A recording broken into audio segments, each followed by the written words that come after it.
Sebelum melihat video ini, jangan lupa like, subscribe, dan bunyikan loncengnya ya.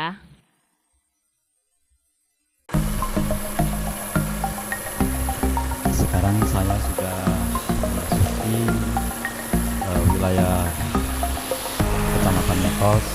Posisi saya sekarang ini perjalanan menuju Kompleks Candi Metos yang berada di Desa Metos, Kecamatan Metos, Kabupaten Nganjuk, Jawa Timur. Selama perjalanan saya ini, saya mengikuti arah ke selatan, arah ke lereng Gunung Wilis. Memang lokasi Kompleks Candi Metos posisinya berada di kaki lereng Gunung Wilis, sehingga di kanan kiri saya ini saya menemui banyak pepohonan, yang terutama ini pohon-pohon kayu jati. Di sepanjang jalan ini memang pohon-pohon jati itu tumbuh dengan baik. Begitu pula pemandangan di sekitarnya cukup indah juga, karena di sebelah kiri saya ini saya melihat hamparan hutan yang memang hijau lebat sekali, tampak seperti menyerupai karpet atau permadani, hijau sekali, jadi indah sekali. Apalagi pagi ini suasananya cerah sekali sehingga nampak pemandangan sungguh indah. Di jalan ini memang sudah beraspal, jadi enak sekali, tidak ada kendala, tapi sedikit naik sehingga banyak kendaraan yang lalu lalang juga. Beberapa kali saya disalib oleh kendaraan. Nanti akan kita lihat bagaimana potensi cagar budaya situs di Candi Metos yang konon merupakan peninggalan era Majapahit, di mana dikabarkan bahwa di Candi Metos itu merupakan tempat di mana abu kremasi Hayam Wuruk ditanam di tengah Candi Metos itu. Untuk selanjutnya nanti kami tanyakan pada guru pelihara bagaimana sejatinya tentang cerita Candi Metos itu. Yang jelas di kanan kiri saya ini saya sedang menikmati pemandangan yang sangat indah, udaranya sejuk, ya, tidak terdengar keramaian. Yang terlihat adalah gambaran pemandangan yang sangat indah dari lereng Gunung Wilis, dan udaranya sejuk, suaranya tidak ada suara bising dan sebagainya. Sungguh saya terkesan mengadakan perjalanan menuju Kompleks Candi Metos ini. Nanti kami akan langsung menemui juru pelihara untuk menanyakan bagaimana Kompleks Candi Metos itu yang sebenarnya. Menurut cerita-cerita bahwa Kompleks Candi Metos ini banyak didatangi oleh wisatawan baik dalam Nganjuk sendiri maupun luar Nganjuk, terutama banyak pelajar juga yang ingin mengetahui lebih dekat tentang kondisi sejarah di Candi Metos. Ya, di selatan sedikit ini saya sudah hampir masuk ke mendekati Kompleks Candi Metos. Nah, ini sebentar lagi saya sudah melihat ujung dari Candi Metos. Wah, luar biasa nampaknya, luar biasa besar dan terlihat masih utuh. Ini yang saya dengar bahwa Candi Metos adalah satu-satunya candi peninggalan zaman dahulu yang masih utuh, meskipun beberapa kali mengalami perbaikan atau restorasi. Ya, saya akan minggir sebentar untuk menghentikan kendaraan saya. Saya sendiri kebetulan di sini, ya, itu sudah kelihatan Candi Metosnya sangat gagah sekali. Nanti akan saya langsung masuk.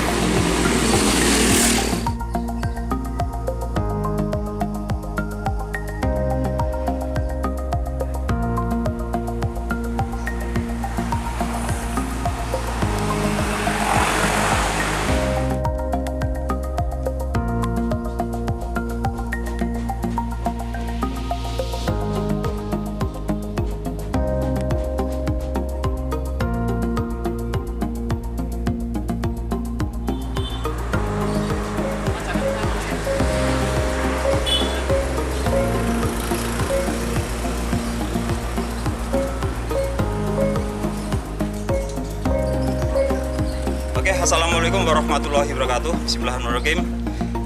Om Swastiastu, Namo Buddhaya. Selamat siang. Bertemu kembali dengan saya, tim penelusuran sejarah dan situs-situs kuno di Kabupaten Nganjuk.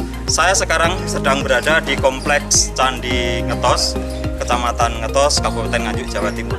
Di belakang saya ini adalah ada sejumlah siswa yang ingin melihat dari dekat tentang sejarah berdirinya Candi Ngetos atau sejarah-sejarah lain yang mendukung adanya Candi Ngetos yang ada di Kabupaten.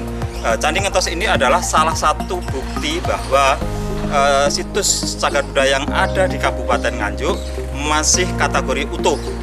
Sedangkan yang lainnya banyak yang rusak karena oleh faktor usia dari candi tersebut atau mungkin sengaja dirusak oleh oknum-oknum yang tidak bertanggung jawab.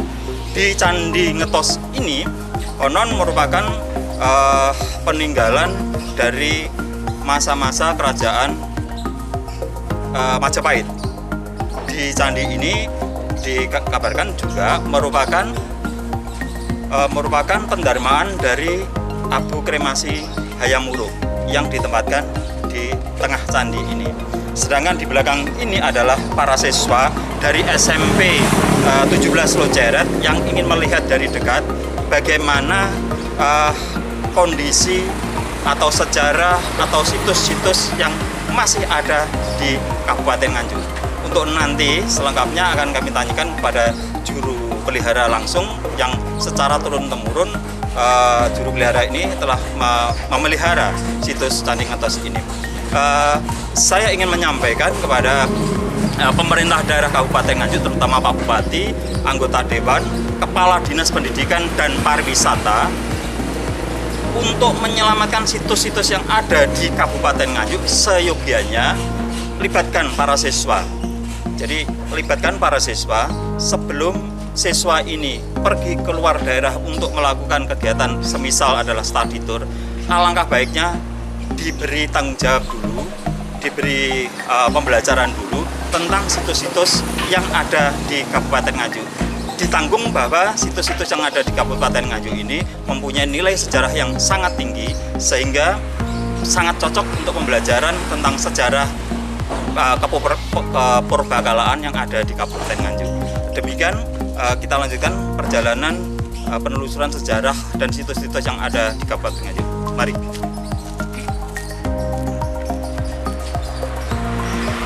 Tapi sebelumnya ini sudah berdiri pada tempat di sini sudah pernah berada di daerah lereng Gunung Wilis. Peradabannya era Pusindo sudah ada di desa sini, namanya Desa Tanjung. Maka dari itu terkenal di sini ada Mutajung, ya Mutajung bersama dengan Candi Lor. Maka dari itu kalau di sini ada batu-bata ukuran besar-besar sama dengan Candi Lor berarti sama. Tapi di sini yang terkenal di sini ada beberapa candi yang ikatannya itu besarnya ukuran juga ada candi era Majapahit. Jadi ada yang besar, ada yang kecil. Nah, di sini fungsinya itu untuk pendarmaan. Pendarmaan itu bahasanya apa? Ketika orang meninggal, ada makam kan, ada makom, ada tempat pemakaman orang meninggal. Di sinilah pendarmaan Prabu Hayam Wuruk, raja terbesar di Nusantara pada saat itu. Maka dari itu candi ini berusaha sebaik mungkin sekuat tenaga untuk tetap dilestarikan, diamankan, dijaga keamanannya, dilestarikan juga dimanfaat untuk pendidikan maupun pelatihan untuk adik-adik maupun mahasiswa maupun arkeolog atau mungkin penulis sejarah. Nah, kita langsung menuju ke dua jenis batu yang di atas besar-besar ini, yang ukuran besar-besar ini bisa merujuk ke masa-masanya Pusindo, ukurannya besar-besar. Nah, berbeda dengan agak kecil-kecil ukurannya, itu bisa menyerupai, memang itu bukan menyerupai, tapi memang itu eranya era Raja Majapahit. Jadi hampir sama, cuma perbedaannya agak besar, ada yang kecil. Nah, di sini sudah pernah ditambah, babnya dulu sudah pernah rusak, akhirnya direnovasi. Nah, yang ini sudah ada 15 tahun. Batu yang kecil-kecil ini, batu bata merah ini ukuran kecil-kecil zaman era sekarang, tapi ini sudah lamanya 15 tahun yang lalu. Nah, mungkin adik-adik baru masih kecil, masih muda ya. Nah, kita jalan lagi, kita jalan. sini sampai atas ada relung. Relung-relung itu biasanya ditempatkan seorang arca penokohan. Arca penokohan itu biasanya ada Siwa, ada arcanya Ganesha, ada Parwati, ada yang lain, ada dewa yang lain. Nah, maka dari itu ada beberapa relung di 4 penjuru mata angin pasti ada. Terus di atasnya itu sudah rusak. Itu dulu itu ada kepala Kalamakara, seperti di depan itu Kalamakara. Jadi pengertiannya itu untuk penjaga secara logika maupun gaib. Nah, itulah yang untuk penjaga alam semesta, khususnya untuk menjaga benda-benda yang ada di peninggalan era Majapahit. Pasti di percandingan tidak lepas dari adanya Kalamakara. Itu salah satunya, itu betul cantik. Terus kita jalan lagi. Di sini ada beberapa motif baru. Motif baru. Di sini kenapa ada leletan tambahan kayak apa? Semen baru. Ini era-eranya kolonial. Jadi ketika kolonial menjajah di sini tidak hanya merusak tapi juga memperbaiki. Ya, memperbaiki biar awet, biar gak cepat rusak. Sela-sela seperti ini ditambahi, ada yang dimasuki batu lagi untuk mengunci. Penguncian inilah akhirnya candi ini agak kuat. Padahal dulu ini sudah mulai roboh. Jadi ini sudah mulai masuk ke dalam, sudah cerung. Jadi sama Belanda akhirnya ditambah lagi sesuai dengan kaidah bentuk yang aslinya. Bentar. Nah ini juga sama. Ini seperti yang pojok itu sama eranya 15 tahun yang lalu. Ini ada perbaikan. Ini dulu agak ke dalam. Biasanya dulu itu di sini penyebabnya itu curah hujan tinggi. Di sini banyak daerah pegunungan, daerah lembab, ya.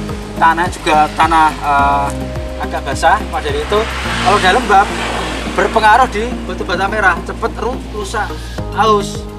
Tanpa kita pegang, tanpa kita gunakan untuk kegiatan atau mungkin kaki kita menginjak, tetap ini batu yang asli yang lama tetap dia akan keropos. Sebabnya apa? Alasannya air itu banyak mengandung garam. Akhirnya secara otomatis dia akan pengeroposan secara alam. Kita jalan lagi. Nah, tetap di atas pasti di beberapa tempat mata angin pasti ada relung. Nah, relung ini biasanya menghadap ke ini, biasanya ada Parwati, ada ke utara. Ini posisi tinggi kurang lebih, dulu kalau kurang lebih ada 16 meter kan ketinggian. 16 meter ketinggian. Nah, di sini dulu juga sudah mulai rusak tapi sama Belanda juga diperbaiki lagi. Nah, kita coba merujuk ke beberapa batu yang eranya lebih tua, tidak sama dengan era Majapahit dan pernah perbaiki pada era-era Majapahit. Nah, seperti ini sudah ada cekungan-cekungan. Ini kuncian, ini tambahan. Berarti ini tambahan eranya era Majapahit juga. Jadi ini tambahan pada generasi penerus Majapahit dan generasi sebelum Majapahit. Jadi di sini dulu sudah ada tempat peribadatan pada masa Mataram kuno juga di sekitar desa sini. Salah satunya bangunan keagamaan Hindu di sini.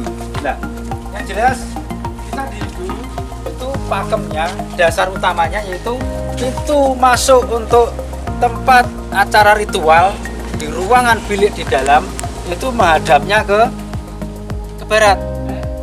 Semuanya ke barat terkecuali Candi Kidal yang ada di Malang. Candi Kidal itu pintunya hadap ke timur. Kalau kita hadapnya ke barat. Nah, perbedaan inilah antara ada yang kidal hanya satu candi yang menghadapnya ke timur. Kita merujuknya semuanya mendasar dari tata cara pembuatan dan keagamaan maupun religi orang keagamaan Hindu pada masa itu. Ini juga masih kelihatan lentuk-lentukan. Nah, lentukan seperti ini jelas ini yang masih asli. Tapi sebenarnya masih ada tambahan ini ke sini arahnya. Ini ada tambahan, ini kunci-kunci untuk menambah di sini lebih memperkuat, lebih tebal, lebih besar. Nah, di sini ada relung-relung yang di atas. relung-relung di atas itu menggambarkan namanya kayak ditata, itu namanya relung-relung. Juga seperti kalau di candi-candi lain itu pahatannya itu kayak relief. Nah, relief di sini sangat minim dan tidak terlalu banyak, tidak mencerminkan bahwa di sini ada pahatan manusia atau dewa, tapi hanya salur-salur kehidupan kayak alam. Jadi di sini disesuaikan dengan alam yang ada di wilayah pegunungan. Jadi tidak ada mencerminkan di situ ada relief orang atau manusia atau mungkin dewa, tapi salur-salur yang ada di sekitar alam kita. Nah, berarti kalau katakan seperti ini, dia datang tanggal ini, bulan ini, tahun ini, namanya ini. Jadi tahun seperti ini, candi ini belum diperbaiki atau belum dikuasai oleh pemerintah daerah atau pemerintah pusat atau provinsi. Jadi ini masih posisi dulu, bangunan ini belum masuk di cagar budaya pemerintah resmi. Jadi kalau orang masuk sini masih bebas, jadi asal dia nulis tanpa orang tahu, akhirnya dia menulis seperti ini. Inilah kesalahan orang-orang dulu. Ya, ini yang tidak bertanggung jawab. Seperti ini, Mas. Ini perlu dihati-hati. Ketika seandainya orang zaman sekarang seperti ini, 10 tahun penjara, 5 tahun minimal, 50 juta sampai 100 juta. Ketika ini adik-adik nulis seperti ini, atau chat, ya, atau memindah, atau mengambil, kena penjara 5 tahun sampai 10 tahun, 50 juta sampai 100 juta. Ini aturannya. Tidak hanya di candi. Sampai menemukan benda cagar budaya atau patung atau benda di wilayah mana, tidak cepat dilaporkan ke pihak berwajib, dan 24 jam sampai bisa dilaporkan, bisa masuk penjara.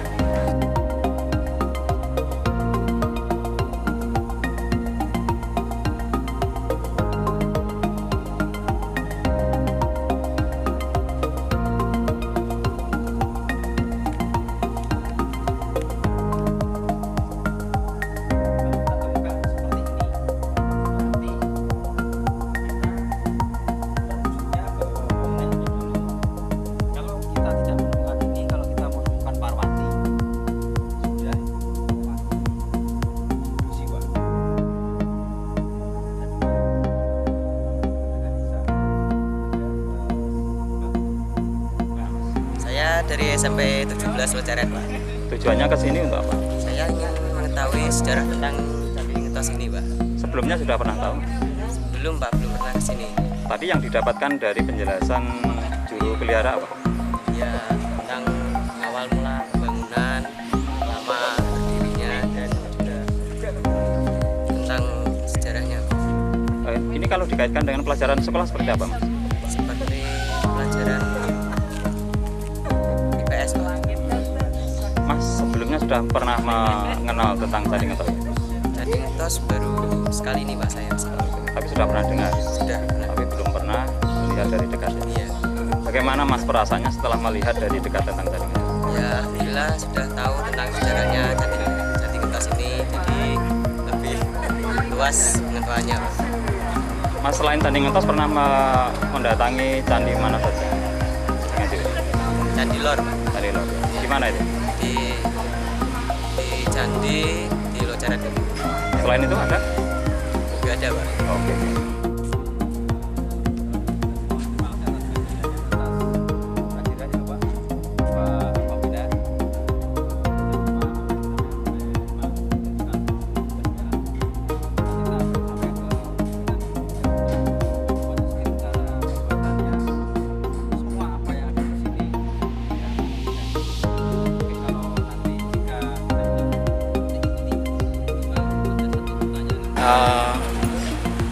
Bismillahirrahmanirrahim. Terima kasih atas kesempatan yang diberikan pada saya. Saya sebagai guru SMP 17 ingin memperkenalkan lebih dekat lagi anak-anak tentang sejarah, tentang budaya yang ada di Nganjuk, sehingga anak-anak teredukasi dengan apa yang budaya-budaya apa yang ada di wilayah Nganjuk, terutama di wilayah Ngetos dan di Candi Ngetos. Pak, selain Candi Ngetos, anak-anak pernah diajak pergi kemana saja? Anak-anak saya perkenalkan di tempat-tempat peninggalan sejarah seperti di Candi Boto yang bertempat di wilayah Luceret. Ini pernah kami ajak ke sana. Pak, tadi anak-anak mendapat penjelasan apa saja dari juru pelihara? Untuk anak-anak, pertama dia memperhatikan apa yang diutarakan oleh Bapak juru pelihara yang ada di Candi Ngetos, terutama tentang sejarah, kemudian pada masa itu adalah siapa yang berkuasa, kerajaan mana, itu tadi diterangkan secara detail. Dan ini anak-anak lebih yakin lagi bahwa kita itu memiliki leluhur yang mempunyai budaya yang sudah tinggi pada waktu itu. Pak, ada saran atau himbauan Pak kepada dunia pendidikan terkait untuk pembelajaran di situs-situs yang ada di Kabupaten Nganjuk? Iya, terima kasih. Untuk anak-anak sekolah, saya kira merupakan suatu kewajiban kita itu mengenal lingkungan kita dulu, terutama situs-situs yang bersejarah. Dengan demikian anak-anak itu lebih dekat lagi dengan apa sejarah yang ada di Nganjuk ini, sehingga sebelum ke Candi Borobudur, ke Candi Prambanan, ke situs-situs yang jauh, itu lebih utamanya kita kenalkan situs-situs yang dekat di wilayah Nganjuk itu sendiri, dengan suatu harapan bahwa anak-anak kita itu mengagumi, menghayati ada kesinambungan antara budaya yang dulu dengan saat ini maupun yang akan datang. Ada keinginan Pak untuk memasukkan situs-situs cagar budaya yang ada di Kabupaten Nganjuk ini ke dalam kurikulum sebagai konten lokal gitu? Alhamdulillah, kalau menurut kami pribadi, situs-situs yang ada di Nganjuk itu seyogianya merupakan salah satu pelajaran lokal yang ada di SD maupun SMP. Saya kira itu merupakan salah satu kewajiban kita semua untuk memasukkan kurikulum itu di dalam pelajaran lokal di SMP maupun SD.